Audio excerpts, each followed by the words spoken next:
There has to be something behind these bricks. Grandfather, what were you hiding? When the lawyer finished reading the will, Carla was left with a crumbling, mold-infested lodge, while her brother inherited their grandfather's multi-million-dollar empire. It was a final, cruel joke from beyond the grave. But the rotting estate held a century-old secret, buried deep behind the fireplace bricks. The leather chairs in Richard Belmont's Boston law office creaked loudly in the suffocating silence. Carla Hughes stared at the heavy mahogany desk, her hands folded tightly in her lap to stop them from trembling. Rain lashed against the floor-to-ceiling windows overlooking the financial district, casting gray, distorted shadows across the room. Across from her sat her older brother, Alvaro. He was meticulously dressed in a bespoke navy suit, casually checking a silver Patek Philippe watch. He didn't look like a man in mourning. He looked like a man waiting for a delayed flight. "Let me ensure I am hearing this correctly, Richard," Alvaro said, leaning back and crossing his legs. "The entirety of the Hughes Logistics Holdings, the primary estate in Connecticut, and the liquid assets are left to me." "That is correct, Alvaro," the elderly lawyer replied, adjusting his spectacles. He looked down at the thick parchment of Reginald Hughes's last will and testament. "With the sole exception of the Oakhaven property in the Berkshire Mountains, which is bequeathed in its entirety to your sister, Carla." Carla felt the blood drain from her face. "Oakhaven?" she whispered. "Grandfather hasn't been to Oakhaven in 40 years. The county condemned the main structure a decade ago." Alvaro let out a short, breathy laugh. "Well, Carla, you always did say you loved his rustic side. Think of it as a fixer-upper.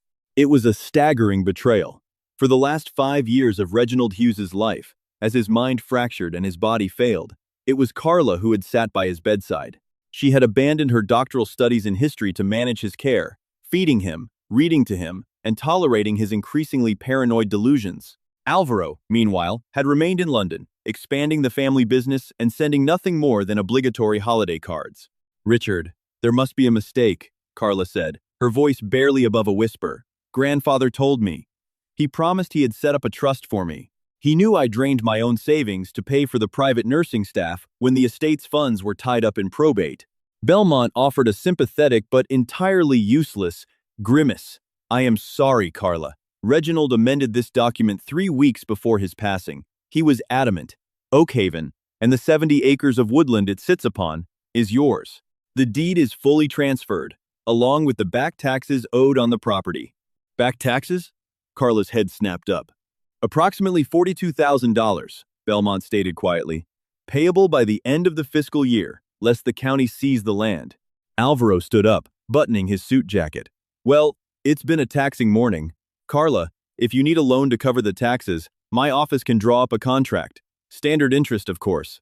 I'd hate to see Grandfather's beloved hunting lodge go to a developer." With a patronizing pat on her shoulder, Alvaro walked out of the office, leaving Carla drowning in a sea of debt and heartbreak. 2 days later, Carla drove her 10-year-old sedan up the winding, treacherous dirt roads of the Berkshire Mountains. The November air was brutally cold, stripping the last of the dead leaves from the towering oak trees that gave the property its name. When she finally pulled into the overgrown driveway, the reality of her inheritance loomed before her. Oakhaven was a disaster. Built in the late 1910s, the massive 3-story timber and stone lodge was sagging under the weight of decades of neglect. The slate roof was caved in on the west wing. Thick vines of ivy had swallowed the fieldstone exterior, creeping into broken window panes like skeletal fingers. The wraparound porch was completely rotted through, the wood soft and spongy beneath her boots as she carefully navigated her way to the heavy oak front door. She turned the rusted brass key Belmont had given her. The lock ground fiercely before giving way. Inside, the smell was overpowering, a thick, choking mixture of mildew, wet decay, and animal droppings. The grand foyer, once a testament to Gilded Age wealth with its sweeping staircase and intricate woodwork, was now a cavern of shadows and water damage. The floorboards bowed under her weight. Carla dropped her duffel bag on a dry patch of floor and wrapped her wool coat tighter around herself. She had exactly $800 in her checking account. She had no job, no apartment to return to in the city, and a $42,000 tax bill ticking down like a time bomb. She had been exiled to this rotting tomb, discarded by the family she had sacrificed everything to hold together. She walked into the main parlor. The room was dominated by a colossal fieldstone fireplace, easily 10 feet wide and reaching all the way up to the vaulted ceiling. Oddly, The hearth itself had been completely bricked up with cinder blocks and heavy mortar. Carla stood before it, shivering as the draft howled through the cracked windows. "What were you thinking, grandfather?" she whispered to the empty room. "Why did you do this to me?" There was no answer but the wind. Carla realized with sinking dread that she was entirely alone, and if she didn't find a way to make Oakhaven livable or salable, she would be destitute before the first snow fell. By her fourth day at Oakhaven, the mountain temperature had plummeted to a bitter 15 degrees. The power grid to the property had been severed years ago, leaving Carla reliant on a small propane heater that was rapidly running out of fuel, and a battery-operated lantern that cast long, eerie shadows across the decaying parlor. The weather radio crackled with a severe warning. A massive nor'easter was building off the coast, predicted to dump 3 feet of snow across the Berkshires by nightfall. If Carla didn't find a way to heat the vast, drafty room, she risked freezing to death in her sleep. Her eyes kept returning to the massive fireplace. It was the only viable source of heat, but the cinder blocks, blocking the hearth, were a formidable barrier. Reginald had apparently sealed it up in the late 1980s, though no one in the family knew why. Desperation overtaking her exhaustion, Carla ventured out to the collapsed carriage house in the back of the property. Amidst the rusted farming equipment and rotting wood, she found a heavy iron crowbar and an old masonry hammer. Returning to the parlor, she set up the lantern and knelt before the bricked-up hearth. She struck the mortar with the hammer and crowbar. The loud clang echoed through the empty house, vibrating up her arms.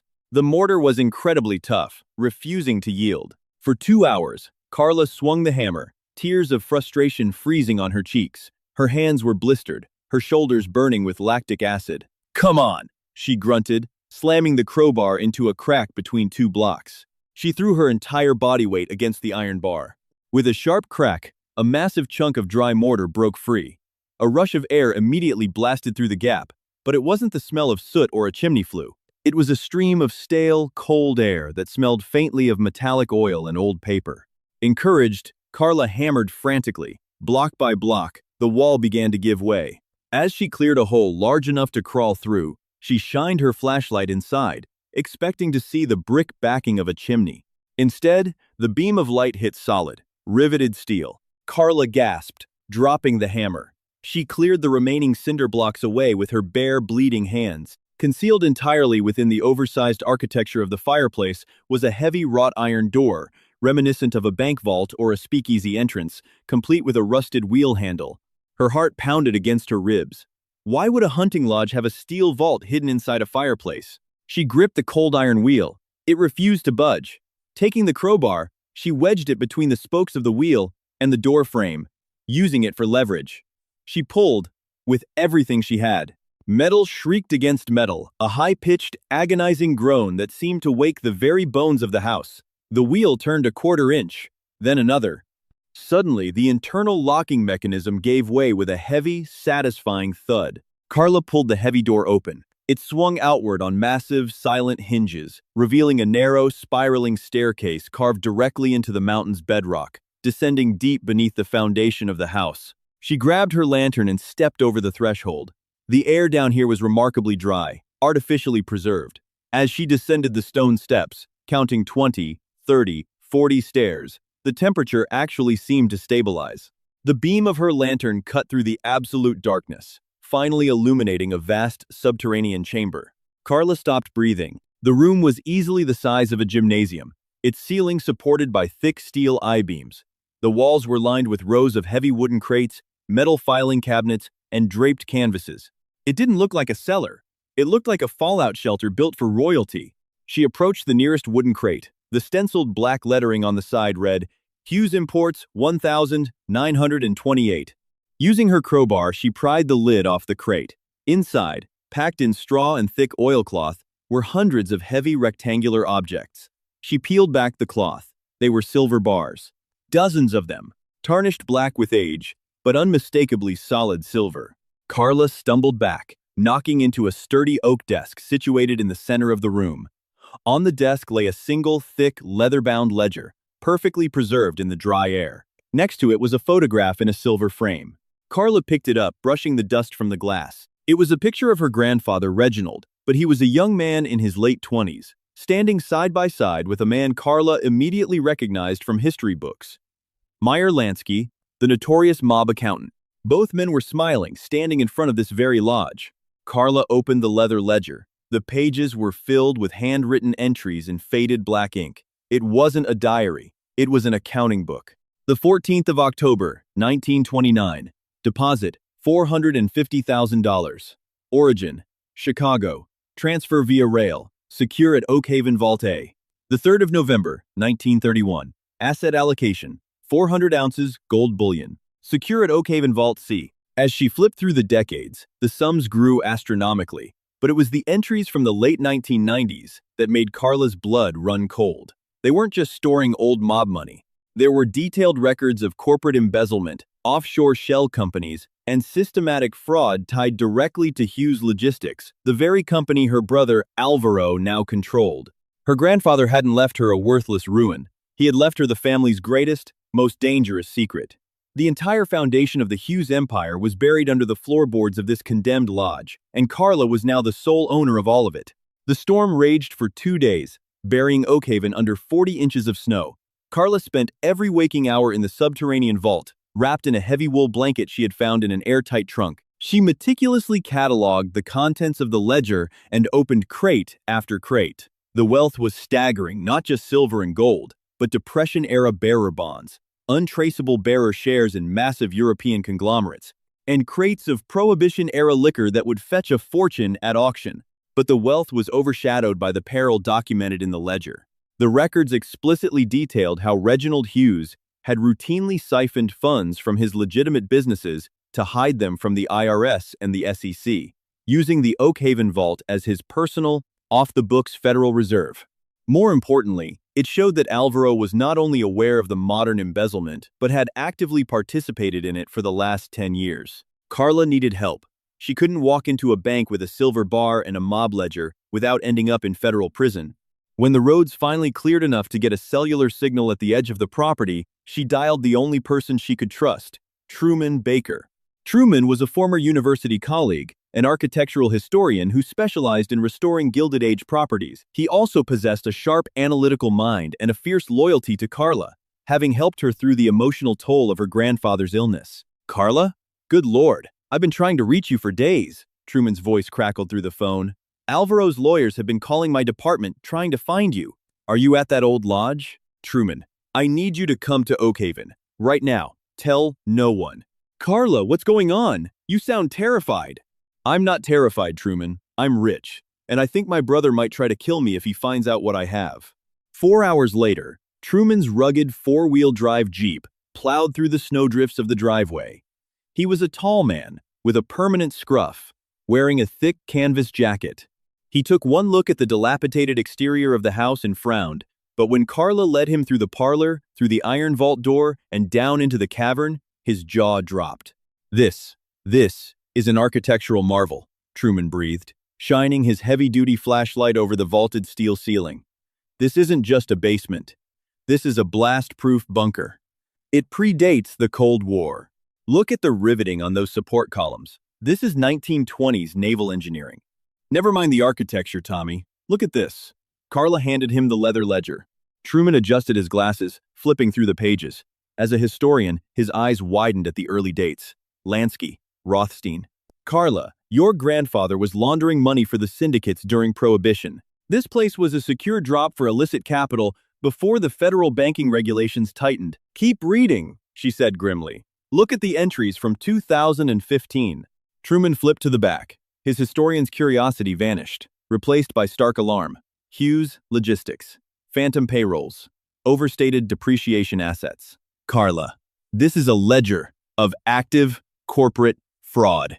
Alvaro is running a shell game. If the SEC sees this, Hughes Logistics will be dismantled overnight, and Alvaro will face 20 years in federal prison. Grandfather left Oakhaven to me." Carla paced the stone floor. "Alvaro thought he was getting the empire, and I was getting the garbage. But grandfather knew what he was doing. He left me the kill switch. He left me the leverage." "Why didn't Reginald just turn him in?" Truman asked, looking at a stack of gold certificates. "Because he loved the company more than he loved the law," Carla reasoned. "He wouldn't destroy his own legacy while he was alive." But he knew Alvaro was ruthless. Maybe this was his twisted way of giving me protection. If Alvaro ever came after me, I had the ultimate weapon. Suddenly, a heavy, Mechanical hum echoed from the floors above. Carla and Truman froze. "What is that?" Truman whispered. "A diesel engine," Carla said, her heart accelerating. They scrambled up the stone steps, quietly closing the iron door behind them and slipping back into the parlor. Carla peeked through the frost-covered window. Two large black SUVs equipped with snow chains had pulled into the driveway. 4 men in dark winter coats stepped out. They weren't wearing the uniforms of utility workers or county officials. Leading them was Richard Belmont, the frail lawyer from Boston, accompanied by a man Carla recognized instantly. Julian, no, wait, she couldn't use that name. It was Marcus, no, wait. It was Alvaro's head of corporate security, David Vance, no. It was Alvaro's chief fixer, Harrison Cole. Harrison Cole was a towering, broad-shouldered man known for violently resolving union disputes for Hughes Logistics. He stepped out of the SUV, pulling a heavy crowbar and a pair of bolt cutters from the trunk. "Belmont is here," Carla whispered, pulling Truman away from the window, and Alvaro sent his enforcer. "Why are they here?" Truman hissed, looking around for a back exit. "Because Alvaro isn't stupid," Carla realized, the pieces snapping together in her mind. Alvaro knew Grandfather was hiding the real ledgers. He just didn't know where. When I didn't immediately sell the property or ask him for a loan, he must have realized I found something. Outside, Belmont's amplified voice crackled through a megaphone.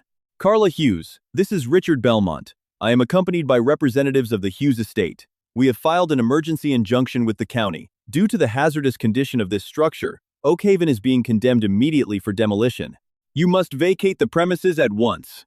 Carla's eyes darted to the brick dust covering the floor and the obvious hole in the fireplace.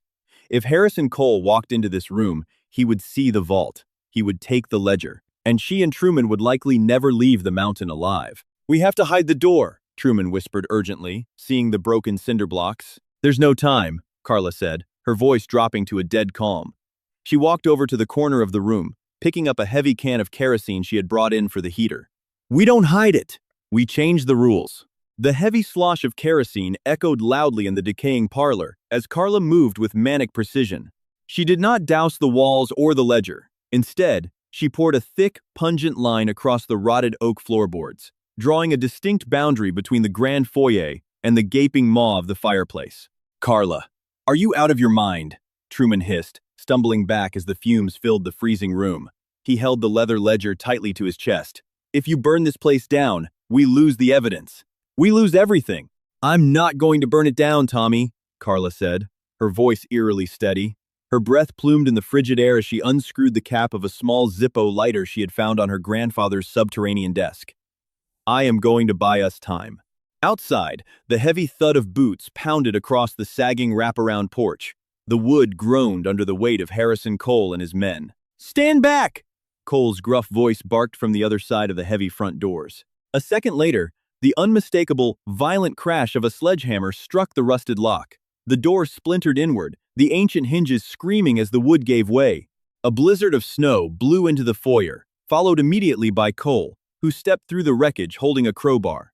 Behind him, flanked by 2 more muscle-bound fixers, was Richard Belmont. The elderly lawyer had traded his bespoke suit for a heavy cashmere overcoat, but he still looked terrifyingly out of place in the rugged mountain wilderness. Belmont brushed snow from his lapel, his eyes scanning the ruin of the foyer before landing on Carla in the parlor.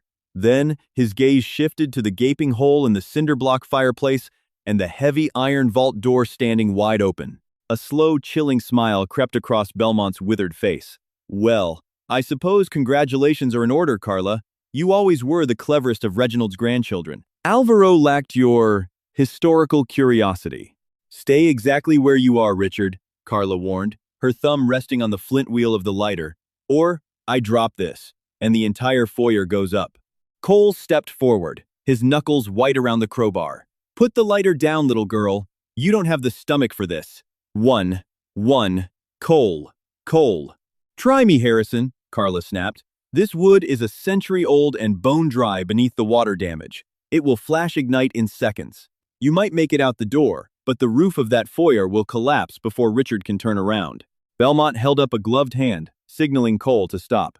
The lawyer's eyes darted to Truman, who was standing defensively near the fireplace, clutching the heavy ledger.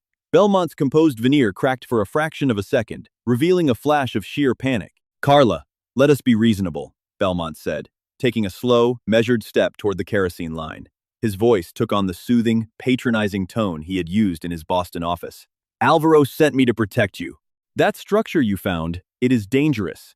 The items inside belong to the Hughes estate proper, omitted from the will by a clerical error. Don't lie to me, Richard, she countered, her pulse hammering against her ribs. I read the ledger. I saw the shell companies, the phantom payrolls, the offshore accounts in the Caymans and the Isle of Man. She paused, letting the silence stretch before delivering the killing blow. But what fascinated me most was the signature authorizations. Alvaro didn't set up those accounts. He doesn't have the legal acumen. You did. Belmont froze. The wind howled through the shattered front door, but the foyer felt entirely silent. Carla had spent the last 48 hours connecting the financial dots. Alvaro was a greedy, arrogant figurehead, but he was not a mastermind. Richard Belmont, the trusted family confidant, was the true architect of the modern Hughes embezzlement. Alvaro is a fool, Belmont said quietly, dropping the pretense. His voice grew cold and sharp as cracked ice. Your grandfather built a massive empire on the backs of mobsters and bootleggers, and when he went legitimate, he expected to just wipe his hands clean. But the margins were never the same. I kept this family afloat, Carla. I structured the deals that kept Hughes Logistics from going bankrupt in 2008. I am owed my share. So you systematically robbed the company, and grandfather figured it out, Carla deduced, her mind racing. He didn't turn you in. He gathered the evidence, locked it in his vault, and used it to blackmail you into keeping Alvaro in line. Reginald was a tyrant, Belmont spat, his composure finally breaking. He held that ledger over my head for a decade. When his mind started going, I thought I was finally free. But the bastard transferred the deed of Oakhaven to you behind my back. When I saw the tax records, I knew he had hidden the master ledger here. Belmont pointed a trembling finger at Truman. Give me the book, hand over the ledger, and I will personally write you a check for $5 million from the Hughes Trust. You can walk away, go back to academia, and forget this ever happened. If I give you this book, Harrison Cole buries us in the woods, Carla said flatly. I'm not an idiot, Richard. Take them, Belmont ordered, his face twisting into a snarl. Cole lunged forward, crossing the threshold of the parlor. Carla struck the lighter and dropped it. The spark hit the kerosene, and a wall of bright, searing orange flame instantly erupted across the parlor floor. The heat was immediate and punishing. Cole shouted in alarm, throwing his arms up as the fire leaped toward the ceiling, catching the tattered velvet drapes and racing up the walls. The noxious black smoke of burning accelerant filled the air, blinding the men in the foyer. Into the vault! Now! Carla screamed over the roar of the fire. She shoved Truman toward the hole in the fireplace. He scrambled through the jagged cinder blocks, clutching the ledger. Carla followed, diving through the opening just as the wooden framing of the parlor began to crack and pop under the intense heat. Once inside the dark stone stairwell, Carla grabbed the rusted wheel of the heavy iron door. With Truman pulling from the inside and Carla putting all her weight into it, the massive vault door swung shut. Clang! She threw the internal locking bolts. 4 heavy steel deadbolts slid into the bedrock frame, sealing them inside. A moment later, they could hear the muffled, furious pounding of sledgehammers against the steel door, but it was useless. The vault had been designed to withstand federal raids and rival syndicates. A few thugs with crowbars weren't going to make a dent. Carla collapsed against the cold steel, gasping for air as the adrenaline began to recede, leaving her shaking violently. We're trapped, Truman said, his voice echoing in the pitch-black stairwell. He fumbled with his flashlight, snapping it on. The beam illuminated Carla's soot-stained face. Carla, you just trapped us in a bunker while the house above us burns down. We're going to suffocate. No, we aren't, Carla said, pushing herself up from the floor. She grabbed her own lantern. Grandfather was a paranoid bootlegger who did business with Meyer Lansky. Do you really think he built a subterranean vault with only one way out? Carla led Truman down the remaining stone steps into the vast, temperature-controlled chamber. Above them, they could hear a dull, rumbling roar, the sound of the century-old Oakhaven Lodge finally succumbing to the flames. The structural beams were likely collapsing, burying the iron door under tons of burning debris. She walked over to the heavy oak desk in the center of the room. During her frantic cataloging of the vault's contents, she hadn't just focused on the money. She had examined the architectural blueprints rolled up in a copper drafting tube. Carla unrolled the stiff blue paper, pinning the corners down with heavy silver bars. Look here, she pointed to a schematic of the vault. This chamber was excavated into the side of the mountain. But in 1929, the federal agents started raiding mountain hideouts. Grandfather anticipated a siege. There is a ventilation shaft that doubles as an emergency egress. She traced her finger along a line on the blueprint that led away from the main chamber heading north. It leads to a root cellar beneath the carriage house, Truman realized, his eyes widening. The carriage house is 70 yards away from the main lodge. It won't be touched by the fire. Exactly, Carla said. But we have to move fast.